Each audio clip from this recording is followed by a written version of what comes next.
একটা ছোট্ট গ্রামে এক বড় বটগাছের ডালে বাস করত এক বাবুই পাখি। সে ছিল খুবই পরিশ্রমী।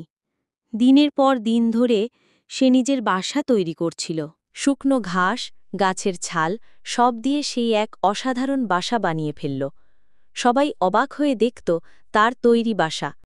একদিন এক কাক এসে বলল, এই বাবুই, তুই এত কষ্ট করিস কেন? একটা গাছে গিয়েই তো বাসা করা যায়। বাবুই পাখি মুচকি হেসে বলল, আরাম যেমন দরকার তেমনি নিরাপত্তাও দরকার। আমি শুধু থাকার জন্য বাসা বানাইনি, বাঁচার জন্য বানিয়েছি। সেই রাতে ঝড় এলো। কাকির গাছের ফাঁকে বানানো বাসা উড়ে গেল।